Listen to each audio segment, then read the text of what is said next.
Well, good evening and welcome back to Sunday Evening Devotions. I'm sitting under this bush as a reminder of our story tonight.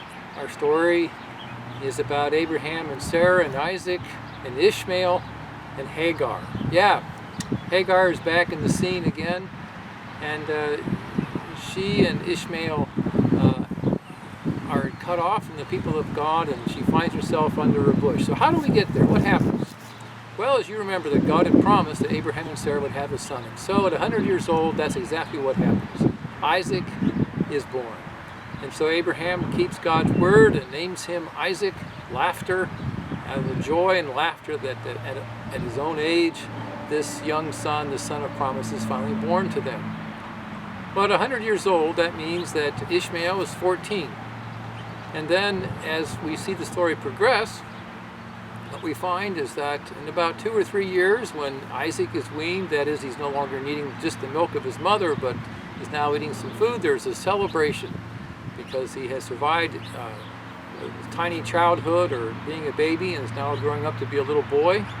And there's a big celebration. And so Ishmael sneers at him. He mocks him for being this heir of all that Abraham would have because he's jealous. He's not going to have the covenant promises. He's not going to get the household of Abraham. And so he rejects God's way of doing things.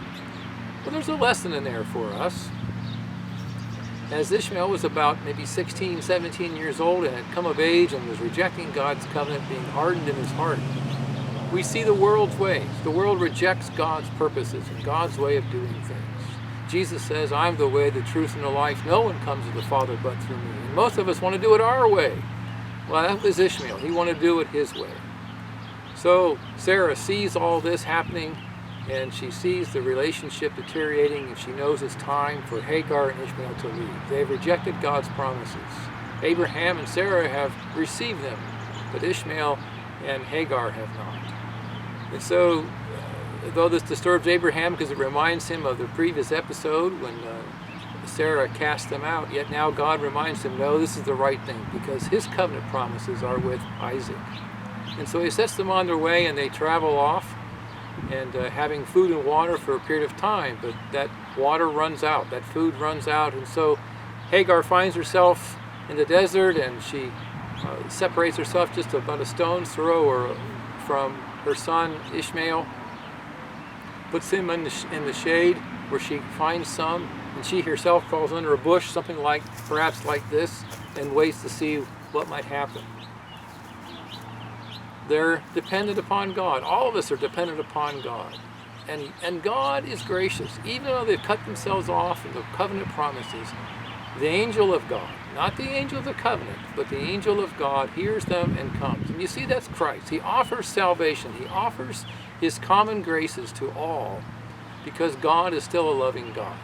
And even though those covenant promises have been rejected, he does keep his word that Ishmael would indeed be greatly blessed. And so the Arabic peoples come from Ishmael, and we find them even today. And still the gospel goes forth even to them, to all the world who would come to Christ. But our story doesn't end there. Now that Abraham and Sarah and Isaac have that covenant promise and are living as a family, the Philistines come back. Abimelech comes back, and he understands that God is with Abraham and blessing him. And so he comes to make covenant with Abraham. He wants Abraham to deal faithfully with him.